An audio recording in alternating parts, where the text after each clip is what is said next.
할렐루야. 네. 행복하십니까? 네. 부활 주간 잘 보내셨습니까? 부활 주간도 있어요. 뭐 이런 그런 눈빛인 것 같은데. 네. 부활 주일이 있는 그 한 주간이 사실은 부활 주간이기는 하죠. 네. 너무 우리가 부활절을 절기로 이렇게 지내기 때문에 또 이렇게 행사를 하면서 교육부 발표를 하면서 그 날에 너무 집중하다 보니까 그 부활 주일이 지나고 나면 끝났다 하는 생각들이 좀 강한 것 같아요. 그래서 절기를 잘 지키는 것도 중요한데 너무 잘 지키다 보니까 그날 하루에 너무 집중되어져 있는 것 같아요. 마치 결혼식을 준비하는 것 같은. 실제로 결혼식이 중요하지만 결혼식 하나로 다 끝나는 게 아니고 그 다음 결혼한 이후에 그 부부가 함께 사랑하며 행복하게 잘 살아가는 그 과정이 중요한 것처럼 절기는 사실 의미 있는 날이기는 합니다. 그러나 그 절기가 주고 있는 의미를 기억하고 그 후에 그 부활의 생명으로, 부활의 은총으로, 부활의 소망으로 살아가는 게 훨씬 더 중요하거든요. 그래서 가깝게는 짧게는 부활주일 이후에 우리가 살았던 한 주간, 부활 주간이 중요하고요. 또 길게 보면 우리가 함께 예배 드리고 있는 이 주일 예배 속에 매번 부활하신 그 주님이 주신 소망과 기쁨, 그 은혜를 누리는 예배가 되어야 되는 줄 믿습니다. 우리가 왜 주일날 예배를 드리고 있는가? 바로 그것이 주님께서 주일 아침 부활하셨기 때문입니다. 부활하신 주님을 구별하면서 우리가 함께 예배하면서 그분께 감사와 찬양과 영광을 올려드리는 것입니다. 구약의 백성들은 사실 구약의 이스라엘 자신들은 선민이라고 믿었던 그분들은 안식일에 그들이 안식일을 구별하면서 안식일에 하나님의 백성다운 모습을 드러냈습니다. 오늘날 우리 달력으로 얘기를 하면 토요일이었어요. 그래서 금요일 저녁부터 토요일 해가 질 때까지 안식일을 지켰습니다. 그런데 예수 그리스도께서 오시고 난 이후에 신약 교회에게 우리에게 주신 새로운 기쁨의 날이 있는데 바로 그 날이 주일입니다. 안식 후 첫날, 안식일과 구별되어지는 그 다음 새 생명으로 부활하신 무덤 문을 깨시고 우리에게 생명의 첫 열매가 되셔서 우리에게 보증이 되어주신 그 예수 그리스도의 부활을 우리가 함께 기뻐하며 주일 예배를 드리는 거거든요.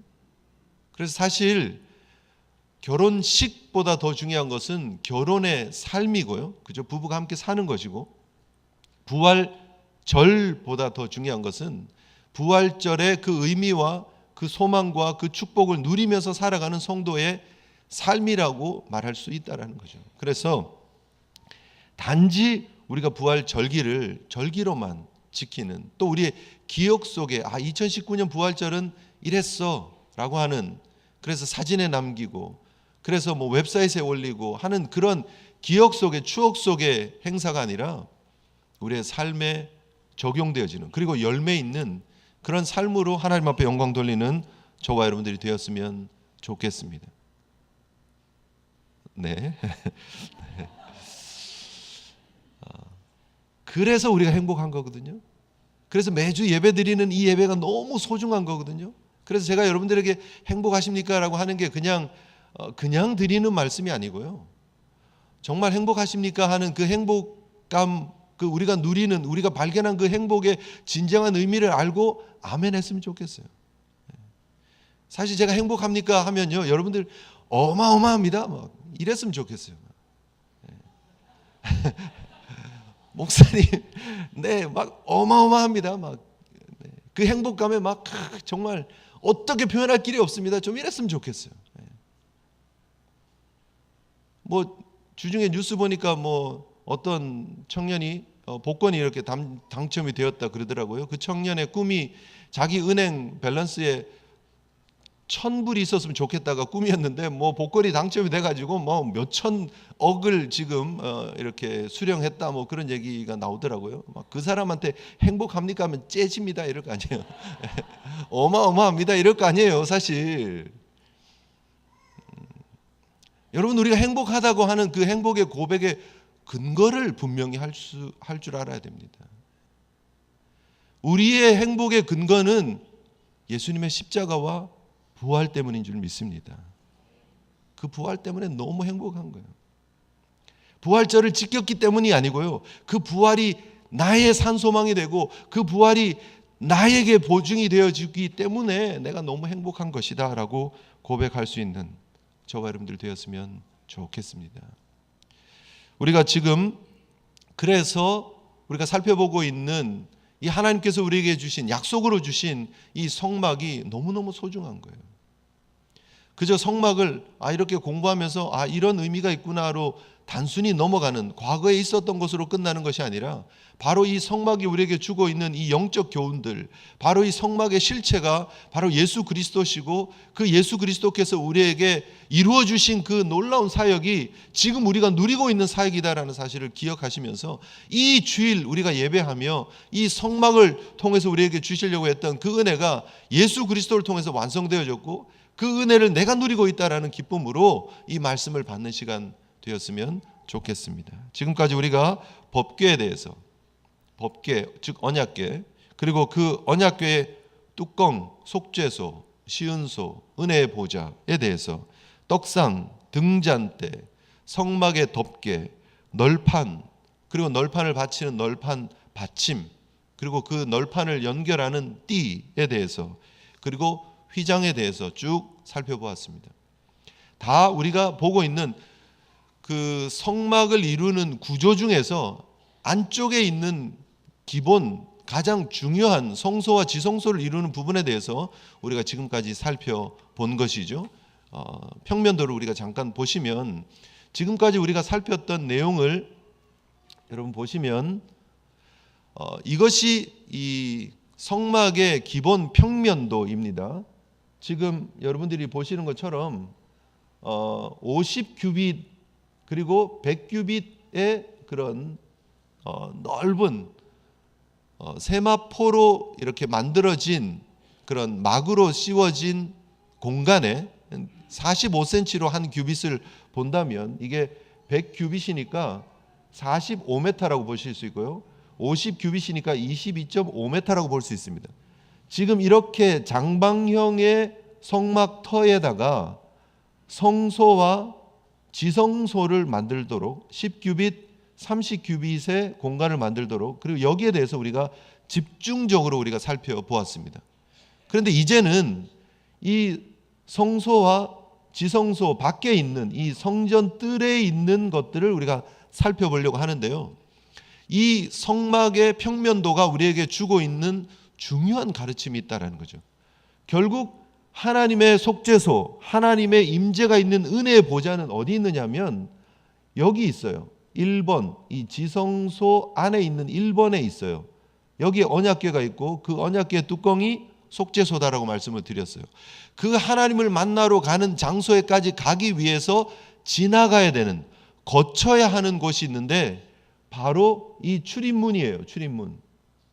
동쪽에 있는 문을 통해서 들어가야 하고, 그리고 이 출입문을 통과하고 나서 가장 먼저 발견하는 것이 번제단이고, 번제단을 지나서 물두멍을 지나서 비로소 성소로 들어갈 수 있는 거예요. 첫 번째 휘장을 건너서 두 번째 휘장을 건너서 세 번째 휘장을 지나야 대제사장이 피를 가지고 들어가서 속죄소에서 하나님을 만날 수 있는 거예요. 하나님의 임재가 있는 곳이 바로 이곳입니다. 1번이 있는 장소.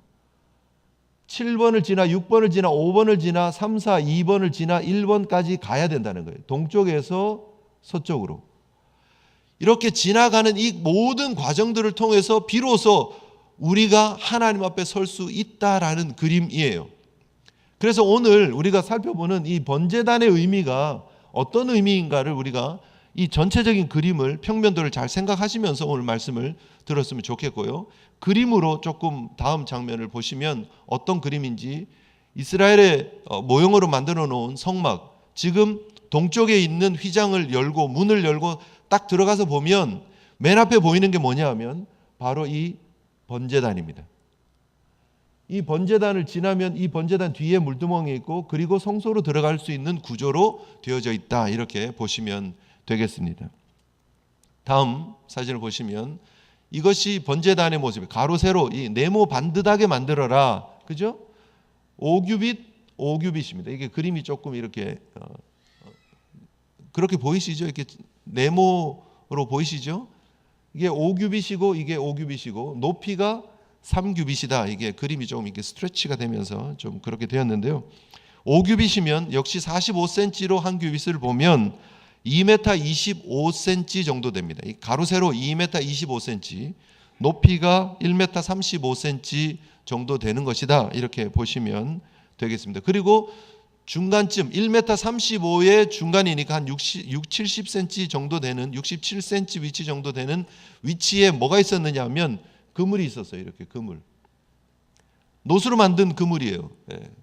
그래서 이 전체적인 그림을 이렇게 놓고 보면 어떤 그림이냐 하면 고깃집에 이렇게 고기 구워 먹는 그릴 같이 생겼다 이렇게 보시면 됩니다. 큰 그릴이죠. 2m가 넘고 1m 35가 되는 그런 크기의 그릴이 하나 만들어져 있고 중앙에 노수로 그물이 만들어져 있고 그 위에다가 그 짐승을 희생 제물을 올리고 그리고 그 네 코너에 뿔이 만들어져 있다. 이렇게 보시면 전체적인 그림을 여러분 보실 수 있습니다. 결국 이 번제가 무엇을 의미를 하고 있느냐? 그 이름 자체로 하나님 앞에 바쳐진 희생 제물을 하나님 앞에 태워 올리는 곳이라는 곳입니다. 제단은 결국 제물을 태워 올리는 곳입니다. 그곳에 짐승들이 올라가고 그리고 그곳에서 하나님 앞에 불로 태워진 그 짐승들의 연기와 그리고 그 냄새가 하나님 앞에 올려지는 그런 모습이다. 이렇게 보시면 됩니다. 결국 번제단이 어떻게 보면 문을 열고 들어온 하나님의 그 은혜의 장소, 임재의 장소인 성막으로 들어온 사람들이 가장 먼저 거쳐야 될 곳이 번제단이라는 거예요. 아무나 하나님을 만나는 1번의 자리로 들어갈 수 없습니다. 그 7번의 장소인 번제단을 통해서 죄의 문제를 해결해야 된다는 거예요. 오늘 이 성막이 우리에게 보여주고 있는 가장 중요한 의미는 뭐냐 하면 결국 이 성막을 통해서 하나님은 하나님의 백성들을 만나 주시기를 원하시는데 그 성막을 통해서 하나님께서 해결하시기를 원하시는 것은 무엇이냐 하면 죄의 문제라는 거예요. 인류가 가지고 있는 해결하지 못하고 있는 하나님과의 그 걸림이 되어지는 죄의 문제를 하나님께서 직접 해결하시기 원하시고 계신다라는 것이에요.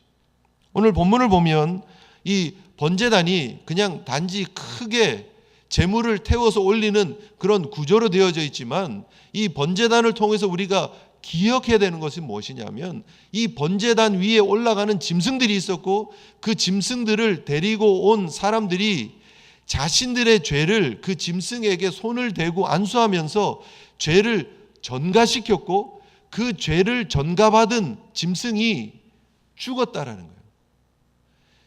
수많은 짐승이 죽었습니다. 아침 저녁으로 번제가 드려졌었고요. 수많은 사람들이 그 희생의 제물을 드렸었다 하는 거예요. 6월절에 한 절기를 지키기 위해서 적어도 20만 마리의 짐승들이 죽었다라는 그런 기록들이 있는 것을 보면 여러분 엄청난 짐승이 죽을 수밖에 없는 모습인데요. 그 모습이 바로 우리에게 주고 있는 엄청난 교훈이 있다라는 거예요. 오늘 이 번제단 짐승이 태워지는 곳이구나라고 이렇게 쉽게 넘어갈 수 없는 것은 바로 이 번제단이 우리에게 주고 있는 중요한 가르침 두 가지가 있기 때문입니다. 먼저는 짐승이 죽는 그 비참한 죽음이 바로 죄의 결과라는 거예요. 여러분 오늘 우리가 번제단을 바라보면서 이 제단을 바라보면서 기억해야 되는 것은 그 위에 죽었던 짐승들의 비참함이에요. 번제가 어떻게 드려지느냐? 제물이 하나님 앞에 와요. 그리고 나서 그 짐승을 죽입니다. 그리고 가죽을 벗겨요. 그리고 그 짐승을 각을 떠요. 이렇게 배를 가르고 각을 뜨고 그 모든 짐승의 그 모든 것들을 다 올려놓고 태우는 거예요. 그게 번제예요. 번제. 그리고 피를 주변에 뿌려야 돼요. 피, 내장, 지방, 기름까지 다 태우는 거예요. 모두가 다 죽어야 됐고 피를 흘려야 됐고 다 태워서 드려야 된다. 바로 그것이 얼마나 잔인한 그림들이에요. 얼마나 힘들었겠어요. 과거에 구약의 제사장들이 정말 하나님 앞에 쓰임받았다라는 그림을 우리가 좀 상상을 할 필요가 있습니다. 좀 그래픽을 좀 그리면서 생생하게 좀 기억할 필요가 있습니다.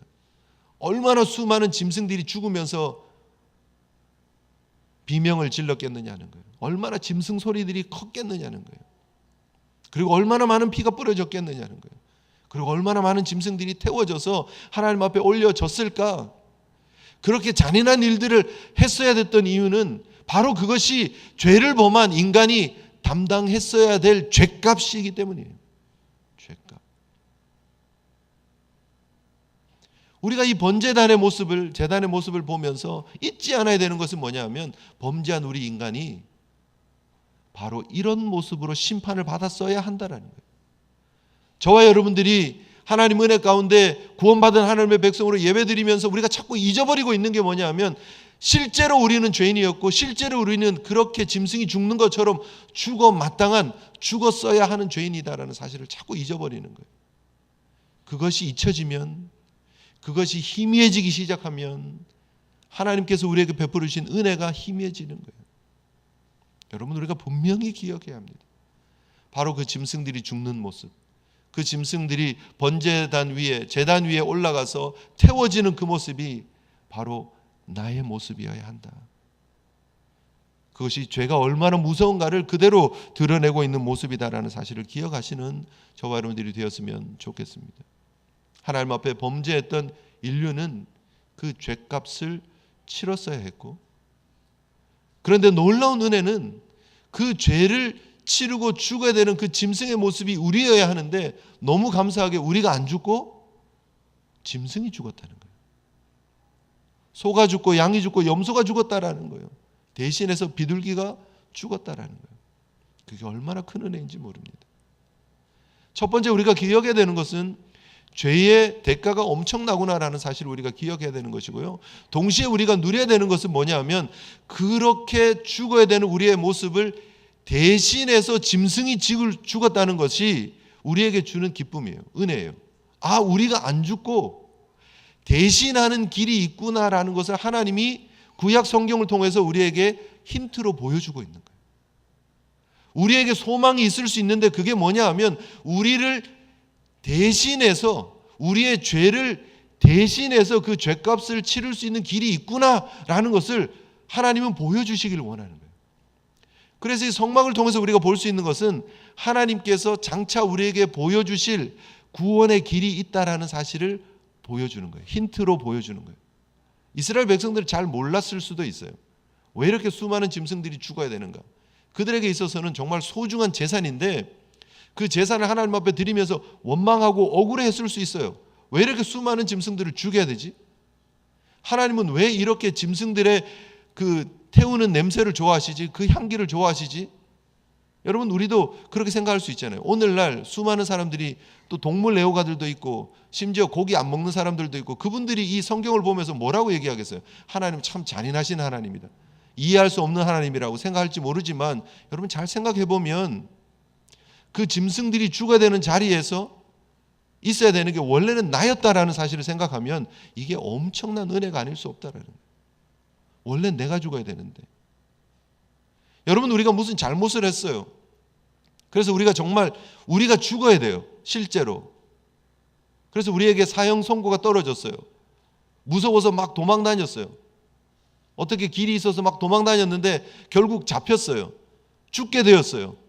그런데 갑자기 그 우리를 죽이라고 명령했던 그 사람이 잠깐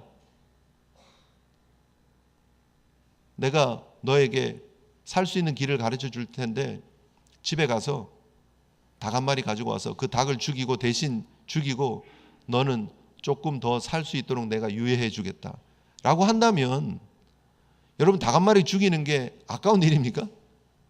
결코 아깝지 않죠. 소를 한 마리 죽여라 그래도 아깝지 않죠. 내가 살고 있다라는 사실이 너무너무나 감사하고 감격스러운 일 아니겠어요? 이스라엘 백성들이 기억해야 되는 거는요, 우리가 왜 이렇게 짐승을 드리고 있지가 아니고 우리가 죽지 않고 살아있구나에 있는 거예요. 번제를 보면서, 제단을 보면서 우리가 기억해야 되는 것은 무엇이냐면 하나님의 은혜로 우리가 살 수 있는 길이 열렸구나예요. 그래서 이게 은혜라고 밖에는 표현할 길이 없는 거예요. 대신할 수 있는 길이 열렸어요. 원래 내가 죽어야 되는데. 바로 그것이 복음입니다. 복음. 너무너무 감사한 것은 하나님께서 우리에게 그 대신의 은혜를 예수 그리스도를 통해서 우리에게 주셨다라는 거예요. 피 흘림이 없이는 사함이 없는데, 그 피를, 구약에는 짐승들이 죽었다면 신약에는 예수 그리스도께서 직접 자신의 몸을 주셨다라는 거예요. 이 제단을 만들 때 시띠나무, 아카시아 나무로 만들으라고 말씀하시고 그 위에 놋을 씌우십니다. 지금까지 우리가 시띠나무, 아카시아 나무에 대해서 많이 배웠습니다. 그것이 바로 예수 그리스도의 인성을 나타내신다라고 우리가 배웠습니다. 그렇죠? 그런데 그 위에 지금까지는 모든 성전 기물을 금을 씌웠어요. 그런데 이 제단은 놋을 씌우세요. 하나님이 놋으로 만들어라, 놋으로 씌워라. 심지어 거기 사용되는 기구들도 놋으로 만들어라고 말씀하고 계시는데, 결국 놋은 물론 실용적으로 우리가 접근해 볼 필요가 있습니다. 왜냐하면 금으로 만들면 다 녹아버릴 거니까. 놋은 융해점이 1083도래요. 그래서 여러분 식당 같은 데 가서 이렇게 불고기 판 이런 거 보면 놋으로 만들기도 하잖아요. 이렇게 동으로 만들기도 하잖아요. 녹지 않으니까. 실질적인 그런 현실적인 접근으로 해서 놋으로 만들었다? 사실은 그렇지 않다라는 거예요. 이 놋이 우리에게 무엇을 보여주고 있느냐? 심판을 나타내고 있습니다. 그런데 왜 예수 그리스도, 그 인성을 나타내고 있는 그 예수 그리스도 위에 놋을 씌우셨을까? 바로 그 예수 그리스도가 담당해야 될 사역이 바로 심판을 짊어지실 사역이었기 때문이다라는 거예요. 민수기 21장을 보면 출애굽했던 이스라엘 백성들이 하나님 앞에 원망합니다. 모세에게 원망합니다. 왜 우리를 애굽에서 인도해내서 이 광야에서 죽게 하냐고. 먹을 것도 없고 마실 것도 없고 힘들어 죽겠다라고 원망을 해요. 그때 하나님께서 불뱀을 보내서 이스라엘 백성들을 죽게 합니다. 물게 해서 죽게 합니다. 모세가 하나님 앞에 기도합니다. 하나님, 우리가 여호와와 당신을 향해서 원망함으로 범죄했습니다 하고 회개해요. 그러면서 이 뱀을 우리에게 떠나게 해달라고 모세가 이스라엘 백성들을 대신해서 중보하며 기도해요. 그때 하나님께서 주신 방책이 있었습니다. 바로 그것은 놋뱀을 만들어서 장대에 매달아서 높이 들게 하고 불뱀에 물린 자들이 그 놋뱀을 쳐다보면 살 것이다 라고 하는 말씀을 주세요. 그래서 모세가 그 불뱀을 놋으로 만들어 가지고 장대에 높이 듭니다. 그리고 그것을 쳐다보는 사람들은 살게 되어졌다. 민수기 21장에 그런 기록들이 있습니다. 근데 요한복음 3장 14절에 보면 모세가 광야에서 뱀을 든 것 같이 인자도 들려야 한다라는 표현이 있습니다. 결국 놋뱀으로 상징되어져 있는 장대에 높이 들려진 그 놋뱀이, 놋으로 만들어진 뱀이 바로 예수 그리스도의 이 땅에 오셔서 감당하셔야 됐던 십자가의 사역을 예표하고 있다는 거예요. 높이 들린 놋뱀처럼 예수 그리스도께서 십자가에 달려 우리의 모든 심판을 친히 담당하시고 돌아가셨다라는 것이죠. 바로 그것이 예수 그리스도께서 우리에게 보여주신 놀라운 심판을 대속하신 십자가의 은혜다라는 것이죠. 제단을 바라보면서 우리가 기억해야 되는 것은 우리의 죄는 엄청나구나. 그리고 이 제단을 바라보면서 우리가 기억해야 되는 것은 그럼에도 불구하고 우리에게 소망이 있구나. 그리고 이 제단을 통해서 우리에게 주고 있는 궁극적인 메시지는 바로 이 제단의 심판을 예수 그리스도께서 친히 담당하셨구나입니다. 그분께서 우리를 위해서 피를 흘려 주셨기 때문에 우리가 주님 앞에 나올 수 있고, 짐승에게 전가되었던 죄와 같이 예수 그리스도에게 우리의 모든 죄가 전가되어졌기 때문에 그분이 우리의 모든 죄를 담당하시고 십자가에서 피를 흘리시면서 돌아가셨구나. 바로 그것이 우리가 누리고 있는 십자가의 은혜인 줄 믿으시기를 바랍니다. 그 죽음이 있었기 때문에 우리가 하나님의 임재의 장소로, 은혜의 보좌 앞으로 더 가까이 나아갈 수 있었다라는 거예요. 죄의 문제가 해결될 수 있었다는 거예요. 여러분, 이 아침에 우리가 주일 아침에 예배하며 기억해야 되는 부분이 바로 이것입니다. 우리가 하나님 앞에 와서 예배하고 있는 이 교회의 구성원이 되고 예배의 멤버가 되었다는 사실이 얼마나 큰 축복이냐면 우리의 죄의 문제가 해결되었다는 거예요. 교회가 이 땅에 존재하고 있는, 교회가 세상에 전해야 될 가장 큰 복음의 메시지, 기쁨의 메시지는 뭐냐 하면 바로 이 교회가 죄의 문제를 해결할 수 있는 유일한 곳입니다. 이 교회가 전하고 있는 이 복음이 바로 세상의 그 엄청난 문제, 죄의 문제, 그 잔인하게 죽을 수밖에 없는 죄의 대가를 해결할 수 있는 곳입니다라는 것이에요. 우리가 무엇을 전합니까? 교회가 이렇게 이 땅에 세워지고 여러 일들을 많이 합니다를 나타내는 것이 아니라 교회가 이 땅에 세워진 이유는 바로 우리의 인류의 죄의 문제를 해결하기 위함입니다라는 사실이에요. 그리고 그 죄의 문제를 해결하기 위해서 우리의 예수 그리스도께서, 우리의 구원자 예수 그리스도께서 십자가를 지셨습니다를 전하는 것, 바로 그것이 복음인 줄 믿으시기를 바랍니다. 그것을 전하는 거예요. 교회가 이 땅에 존재하는 것은요, 예수 그리스도께서 우리를 위해서, 우리의 죄의 문제를 해결하시기 위해서 십자가를 지시고 부활하셨다, 그 소식을 전하는 거예요.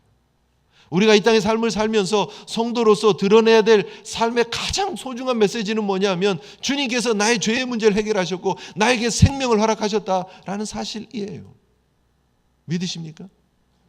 여러분, 세상을 향해서 그 메시지를 전해야 되는 거예요. 내가 교회 다니면서 가장 행복한 이유는 바로 그것입니다. 당신이 교회로 와야 되는 이유가 바로 그것입니다. 교회가 이 땅에 존재하고 있는 이유는 바로 그것입니다를 외칠 수 있는, 너희가 그것을 먹는 날에는 정년 죽으리라. 그래서 선악과를 따먹은 인류의 그 모든 후손들은 죽을 수밖에 없었는데 하나님께서 예수 그리스도를 이 땅에 보내셔서 그분을 번제단 위에 올려주셔서 십자가에 내어주셔서 우리에게 생명을 주셨다라는 거예요. 그래서 번제는, 바로 이 제단은 구약에서 우리에게 장차 나타날 십자가의 예표예요. 그리고 그 예표가 예수 그리스도의 이 땅에 오심을 통해서, 그리고 그분이 피 흘림을 통해서 온전히 이루셨다는 거예요.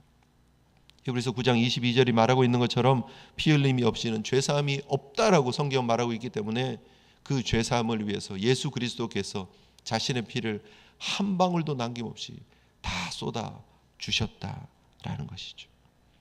히브리서 10장 19절의 말씀처럼 그러므로 형제들아 우리가 예수의 피를 힘입어 성소에 들어갈 담력을 얻었다라고. 그 예수의 피 때문에, 그 예수의 제물 되심 때문에, 그 예수의 유월절 어린 양 되심 때문에 심판이 넘어갔다라는 거예요. 패스 오버 했다라는 거예요. 바로 그것이 우리가 누리고 있는 은혜다라는 사실을 기억하시기를 바랍니다. 교회는요, 예수의 보혈의 피만 선포되어지면 바로 그게 교회예요. 여러분, 우리가 함께 모여서 그 예수 그리스도의 보혈의 피를 붙잡고 있으면 우리 교회가 교회 공동체가 되는 거예요. 우리 성도들이 교회 공동체가 될 수 있는 거예요. 우리가 드리는 이 예배가 하나님이 기뻐 받으시는 예배가 될 수 있다라는 것이죠. 그 생명을 누리시는 저와 여러분들 되시기를 주님 이름으로 축복합니다. 오늘 이 제단이 우리에게 또 무엇을 보여주고 있느냐? 바로 그 예수 그리스도께서 우리의 생명의 뿌리 되신다, 구원의 뿌리 되신다는 거예요. 제단 동서남북 그 코너에 뭐가 있었습니까? 뿔이 있었다라는 거예요. 뿔. 그 뿔을 붙잡기만 하면 생명을 얻을 수 있다, 구원을 얻을 수 있다라는 거예요. 다윗이 나이가 많았습니다. 늙어 죽게 되니까 그 후계에 대한 관심들이 사람들이 있었어요. 그런데 이 다윗의 그 후계를 자기가 했으면 좋겠다라고 생각했던 아들이 있었습니다. 아도니아. 요압과 함께 연합을 합니다.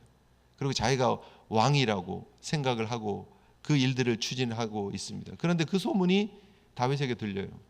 그래서 다윗이 급하게 솔로몬에게 왕위를 넘겨줍니다. 그리고 왕이라고 선포를 해버립니다. 그러고 나니까 이 아도니아가 깜짝 놀라가지고 했던 일이 뭐냐면 이 제단의 뿔을 붙잡는 거예요. 놀라서 달려가서 붙잡습니다. 그때 솔로몬이 그 잡은 아도니아를 살려줘요. 왜냐하면 바로 그것이 구원의 뿔이기 때문에, 생명의 뿔이기 때문에. 예수 그리스도께서 우리에게 보여주고 있는 것이 무엇입니까? 누가복음 1장 69절에서 말하는 것처럼 우리를 위하여 구원의 뿔을 그 종 다윗의 집에 일으키셨다라고 말씀하고 있는 그 예언, 그 구원의 뿔의 완성이 바로 예수 그리스도였다는 거예요. 그 예수 그리스도를 붙잡는 자마다 누구든지 구원을 받을 수 있다. 하나님의 자녀가 되는 권세를 누릴 수 있다라는 것이죠. 세상에 그 이름 외에 우리에게 구원자로 주신 이름은 없다라는 사실을 기억하시고 예수 그리스도의 그 구원의 뿔을 붙잡으시는 저와 여러분 되시기를 주님의 이름으로 축복합니다. 제단의 사역은 결국 주님께서 십자가를 지시고 돌아가시고 부활하시면서 완성되어졌습니다. 바로 그것이 우리가 누리고 있는 은혜의 실체입니다. 히브리서 10장 10절의 말씀처럼 이 뜻을 따라 예수 그리스도의 몸을 단번에 들이심으로 말미암아 우리가 거룩함을 입었느니라. 저와 여러분들이 누리고 있는 이 거룩함은요, 예수 그리스도의 십자가의 죽음과 부활 때문이었다라는 사실을 기억하실 수 있는, 그래서 오늘 이 예배를 드리고 있는 우리 모든 믿음의 권속들이 이 제단을 기억하면서 그 제단의 비참함을 기억하면서 제단의 그 아픔을 기억하면서, 그런데 그 아픔을 기쁨으로 지신 우리의 구원자 되신 예수 그리스도를 다시 한번 기억하면서 하나님 앞에 영광과 찬송을 올려드릴 수 있는, 하나님께서 세상을 이처럼 사랑하셔서 예수 그리스도를 이 땅에 보내시기까지 사랑하셔서 그분을 십자가에 내어주시기까지 사랑하셔서 독생자를 주셔서 우리에게 생명의 길을 여셨다는, 그래서 그 예수 그리스도를 붙잡는 자는, 그 예수 그리스도를 믿는 자는 멸망치 않고 영생을 얻는다는 이 놀라운 복음의 소식을 기억하며 하나님의 거룩하심을 입은 자처럼 살아갈 수 있는 저와 여러분들 되시기를 주님의 이름으로 축복합니다. 이 대가가 결코 가벼운 것이 아니었다. 우리가 하나님의 거룩함을 입은 백성이 된다는 것이 결코 쉬운 일이 아니었다. 하나님의 엄청난 은혜였고 하나님의 엄청난 희생이었다는 사실을 여러분 다시 한번 기억하면서 우리가 얻은 이 거룩함에 대해서 기억하시면서 그 거룩함을 감사하며 그 거룩함을 전할 수 있는 주님의 귀한 제자들 되시기를 주님의 이름으로 축복합니다. 우리 함께 오늘 받은 말씀 생각하시면서요, 우리 함께 기도했으면 좋겠습니다. 자신의 몸을 단번에 들이심으로 말미암아 우리에게 허락하신 그 거룩함을 지켜나가는 삶을 살기를 소원합니다. 우리 함께 기도하면서 우리의 구원의 모습이 우리의 삶의 아름다운 열매로 나타나고 있는지 점검하면서 우리 함께 기도하는 시간 가졌으면 좋겠습니다. 기도하시겠습니다.